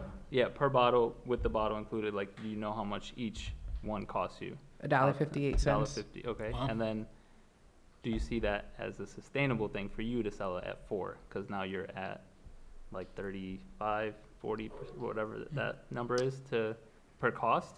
Right. And you kind of want to be, restaurant industry wise, you want to be at 20 or lower, 25 or lower. Mm-hmm. So I have been going back and forth about raising the price. So on one of the slides, my survey slides, was one of the questions that was asked were what are you comfortable with the price point as far as artisan beverages? And majority of people that took the survey said that they were willing to pay $6, $7, and $8 for an artisan beverage. Currently, I charge $4. Again, I'm a new business and still working on who my customer segment is. But as of right now, I'm comfortable with the 4, but in the future, I would not mind, because I'm going to, I'm going to farmers markets and different things like that, and I'm actually juicing these vegetables and herbs to make the lemonade, so. Immediately, when you said 4, I said that was too cheap. That might just be the restaurant person in me, but $6.50 minimum, and that allows you to grow faster. You can make it cheaper down the road, and I know you're growing and you're trying to get to that, but give yourself that space and allow yourself to buy more stuff.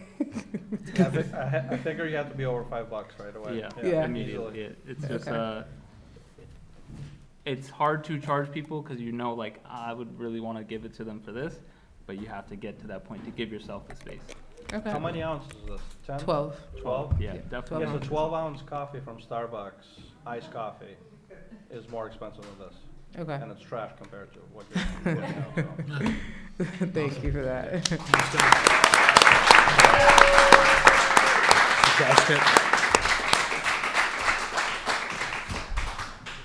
really good.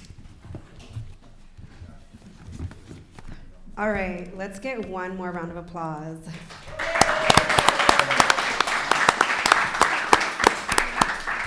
They executed final presentations tonight. You guys rock. I'm so freaking proud. So this is it for tonight. We're gonna let the judges wrap up. Please grab some food if you haven't, and please join us October 19th. You guys can all taste the mustard. You can taste her drinks. There's gonna be so many more things that you guys are gonna be able to witness on October 19th at our showcase and celebration. And again, if you guys wanna attend and you don't have the registration link, please let us know and we can send that to you, okay? Thank you. And thank you so much, judges, for taking time tonight and joining us and doing this with us. And tomorrow night, if you guys had fun, come with us again and have some fun.